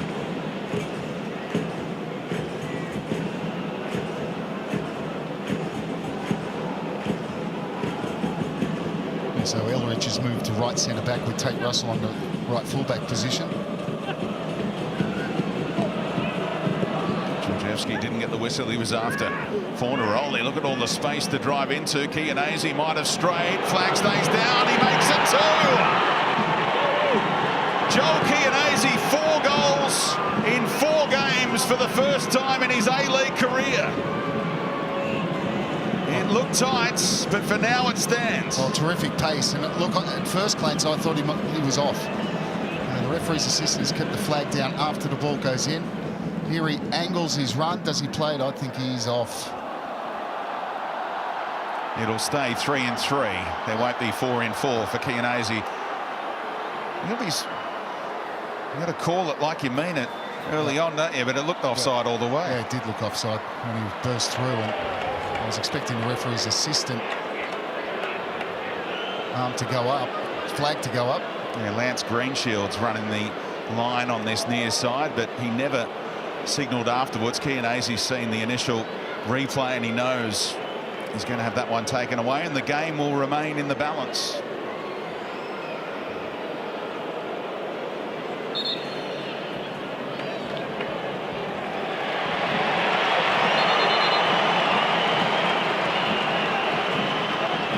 Perth preparing a change.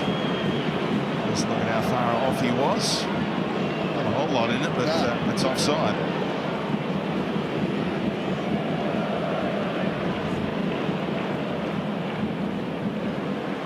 Jacob Traps will be called upon by Tony Popovich in a few moments' time.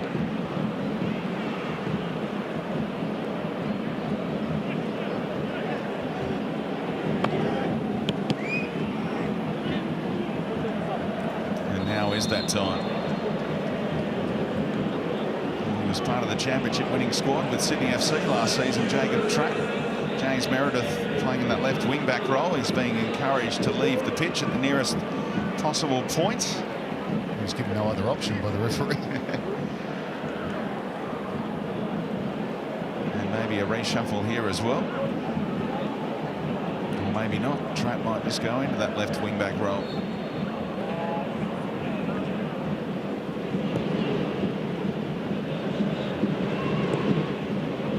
Fresh legs against fresh legs with Tate Russell operating out on that side. Maybe part of the thinking from Tony Popovich.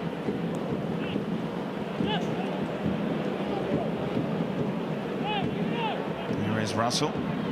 Muller had his hand up again, trying to find him in amongst these Perth Glory Giants. Not going to get much change. If you're going to hit that kind of ball, you want Mitchell Duke up on that front line. Or Chianese onside this time. Support coming from Trapp. Kim right through the middle as well. Sullivan, it broke his way. good chances for a counter for Western Sydney Wanderers. Muller can drive through them. Clever ball out in front of Yeboah. Can he pull it back? Duke getting there. What a challenge. Gregory Vutric. What an addition he has been out of Switzerland in his mid-20s. Super block. Mitch Duke did the right thing. He's trying to get across him, get in front of him at the near post. Yeboah again did well. Didn't look a favourite to get across in there. It was a decent ball into the near post. It was an important touch by McCowan because Castro had gotten the better of Yerman and was looking for a return ball. Now Castro gets it centre field. It'll pass through the legs of Schwegler. Chianese almost in the road in the end. I think he was offside too if it had struck him. The Wanderers counter with Muller bursting through the middle. Plays this one outside of the boot to Yeboah. Takes it around Machella. Cuts back. A bit of a deflection there. Look at that for a challenge. to enter the Poznan time as the Wanderers come forward here. And Muller tried something. It was a long way off coming off. Yeboah had timed his run too in behind. Chiesa can keep going here. Castro saw it late. He's missed a chance there to take Chiesa in over the top. Taking the patient route instead. Now Chiesa gets it to feet. Fornaroli. Kilkenny, this is how they started the game. Passing combinations like this. Kim. On the right angle. Great ball. Sort of rushed it and didn't get the pace or the direction. Which was a very good position. Muller returns it to Russell. He'll get it back. The number 9. Time for Schwegler to get his head up. Goes to Sullivan. Encouraged to shoot. Duke thought about it and eventually did. And put it into the RBB section. Yeah, he picked up the ball, and I think his first thought was he was going to pass that, and then really no one closed him down. It was on to hit. He is their top scorer this season, Mitch Duke, with 5 goals. That's the end of the section for Nikolai Muller, who's going to be replaced by Mo Adam here. Were they some boos ringing out about that choice of substitution? You're taking off one of your international players, one of your stars. I feel like the Western City fans think they should have kept Muller on and brought Adam on for someone else. Well, he'd been busy. Muller had been heavily involved in counter-attacks in the last couple of minutes as well. No Adam to come and play up front.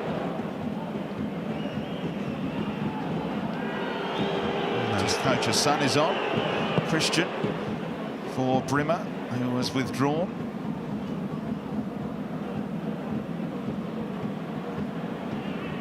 First touch.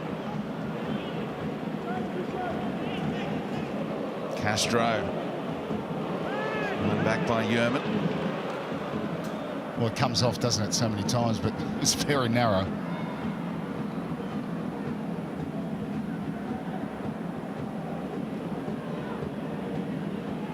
Christian Popovic debuted in this city against Sydney FC late last season. Has scored 1 A-League goal so far. It was a handy one for his dad as well, an equaliser in Geelong.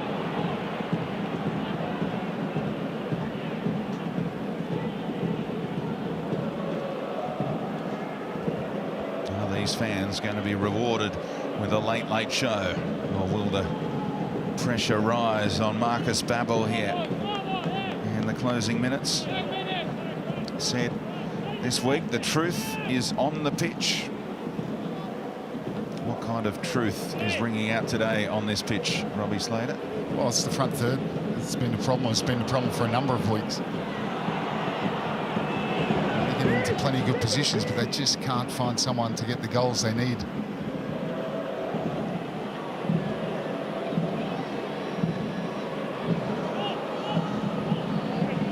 You can't fault the effort, the enthusiasm, the Wanderers team today. Still got time, although it is running out. Georgievski with a hopeful ball in towards Yeboah.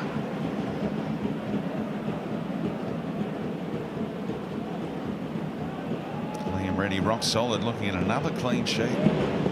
Some run that he's on. 4 out of 5 heading into this. Yeboah's come off second best here. He's asking for treatment, and they've made all 3 changes. It's not looking good. So twisted the ankle. Has he rolled it? Yep.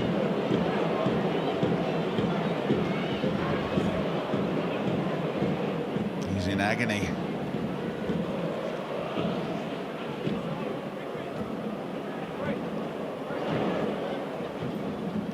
Thinking it's just my luck that I've made all 3 changes, the third one just a moment ago, and now we're going to play with 10. And just when we need a goal, put some pressure on the end of this game, and the players probably been as an attacking threat, the biggest threat in this second half.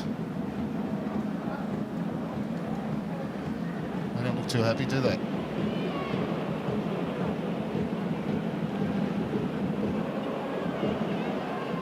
Does it feel like change of coach time, Robbie? Well, look, the more the results stay the same, and that's losing. I mean, the pressure comes on the coach. We've seen that with Marco Kurtz. We've seen it with Ernie Merrick in Newcastle, and Marcus Babbel knows it. He fronts that. It's not our job to say it's, you know, call for the head of a coach, but you know, that's the game. He knows the game. And the fact is, it's a results-driven business. And Wanderers, after 3 years with a nomadic experience, was tough in itself. And certainly, I think, affected their form. This was supposed to be the big new coming back home, rebuilt stadium, and it's playing its part. It's a magnificent stadium, magnificent pitch.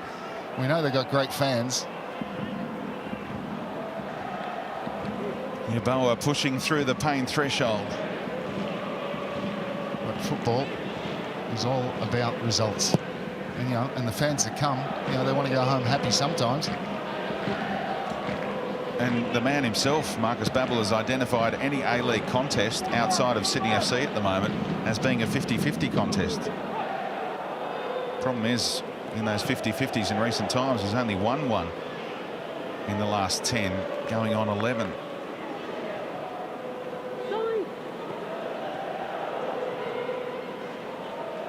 Russell shaping in a decent delivery.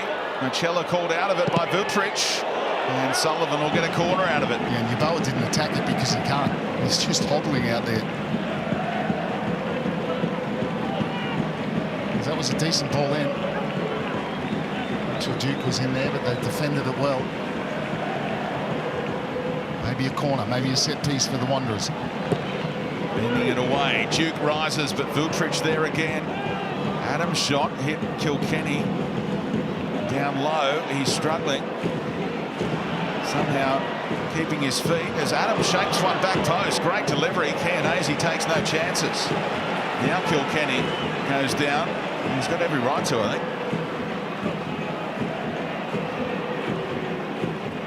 He'll be feeling a little crook.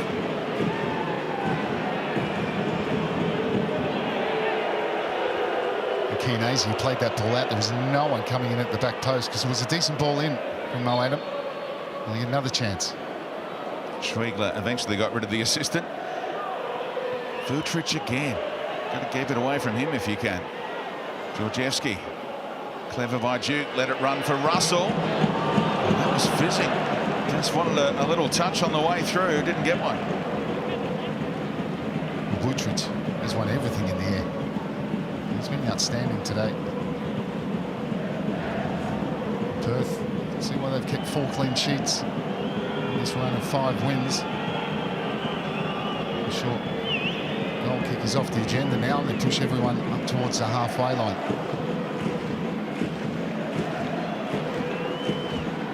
Yeah, for a team that lost Matthew Sporanovic, lost Lowry, Jason Davidson. lost Jason Davidson in the back 5. And the recruitment job of Tony Popovic and company to bring in the likes of Vutric, James Meredith. It's all coming together for them. He had won the last 2 Swiss Super League titles with young boys as well, Vutric, but he's a bit of a fringe player with them. Also played in the Champions League, and they get him down under at the age of 24, looking to re-establish himself. Get back to Europe at some stage. Could be a decent chunk of stoppage time here, Robbie, for the Wanderers. They'll be watching the 4th official. We went to 100 minutes last week, didn't we, in the Mariners game? They could be nudging it again. You know what happened there. Wanderers would love a finish like that, wouldn't they? Like the Mariners got against Melbourne Victory. Extraordinary game that was.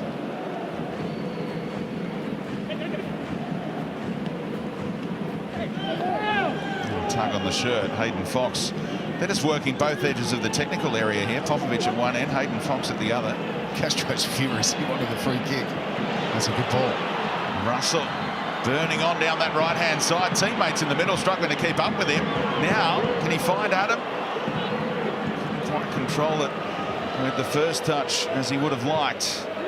Whips it in, right across the face. Here is the chance for Sullivan.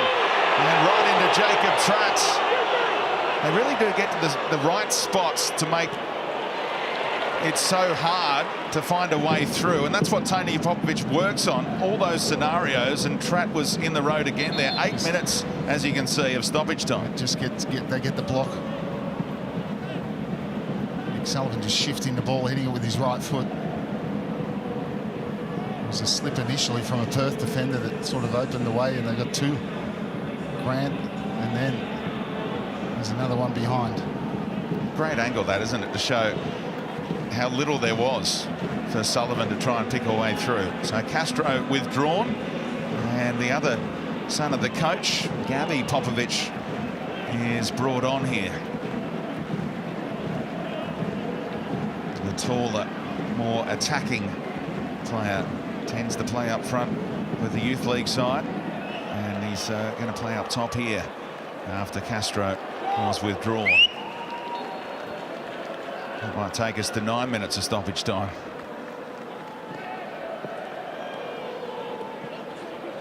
The Popovic brothers looking to combine here. A flick over the top from Sullivan. Russell tried to whip it in first time.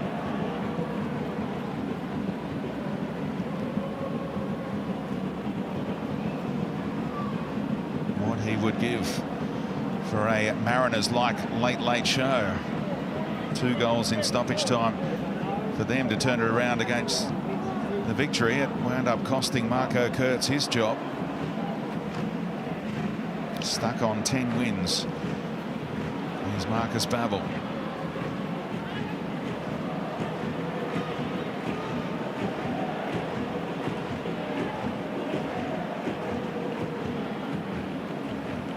Certainly got a lot of players in that front line. Look, 4 with Mitchell Duke just behind, going from side to side.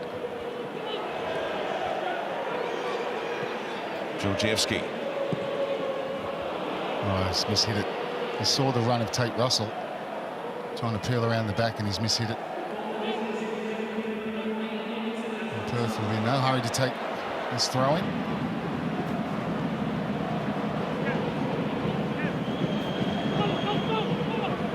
Popovic will be second only to Kenny Lowe for A-League wins as a Perth Glory coach.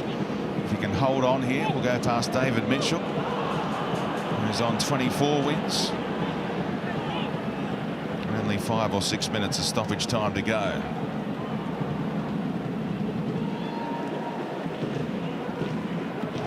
They're not offering much in the forward threat now, Perth Glory. They're just sitting 2 banks of 5. 5 and a 4 really, with Fornaroli, the one left up front. You can see him just coming in the screen. He's not had much in the second half, has he? Russell again delivering plenty. Georgievski ghosted inside, but Kim read it well enough in flight and got away with the slip there as he found Fornaroli. And Georgievski dumped him late. There's no foul there. Well, Kim slipped a few. I don't know what sort of boots he's wearing, Kim, but he's slipped quite a few times in the second half. And they've surrendered possession away again. Won't go down well with the coach, who's all about the 1%ers. Sullivan. Elrich. Schwiegler. Back 6 at the moment for Perth. Any kind of touch Georgievski was looking for, but again it's Perth on the end of things. Brilliant hold-up play for Neroli. Keeping his feet until the end there. And Schwiegler commits yet another foul. Leads the league in that category. And yet to be booked. Brilliant play from Fornaroli. Just what Perth needed right at that moment. You know, he was just taunting Schwiegler. Just saying, come on, Schwiegler, if you're going to get the ball, you're going to have to foul me. And he just kept dribbling towards that sign. So he's having a look, knows he's there, and he's just waiting for it. He knew he was going to get wellied.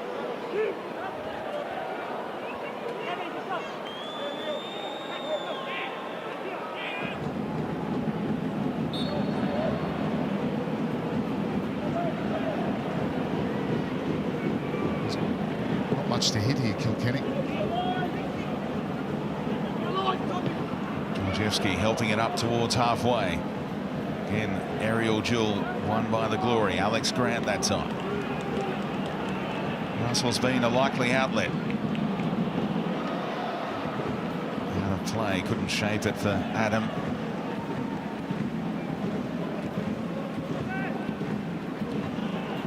Recent results at home, lost to Brisbane here. Inman won that game around the hour mark. 1-1 draw with Western United. 3-2 loss against Melbourne City. And they had taken the lead so early in that game.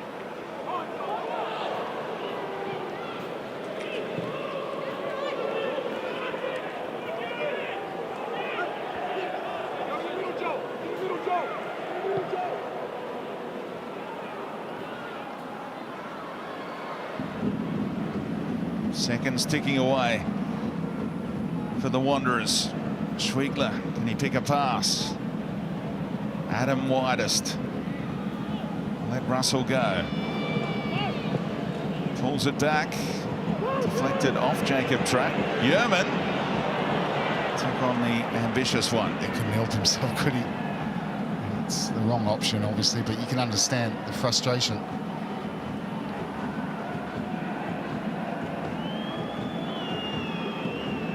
Just not been able to find that answer in the front third, and it's a recurring story, isn't it?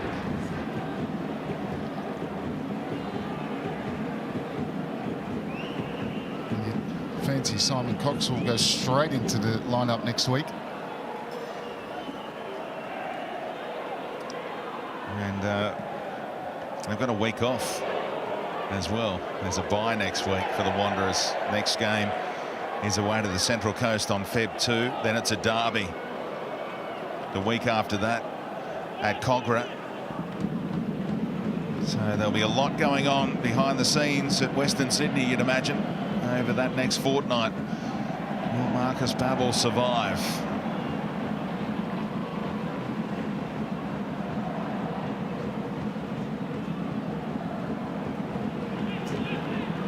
Last touch off Russell there.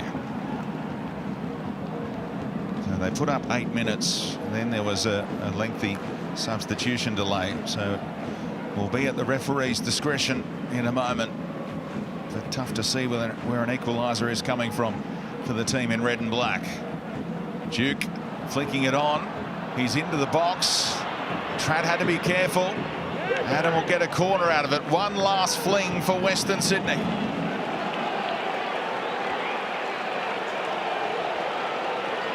Crowd trying to encourage their team to pull something out of the fire like they did with Tarek Elrich last season against this opponent. Schwegler delivers on the edge of the area. Georgievski. Sullivan has time to track it down. Spun back nicely for him too.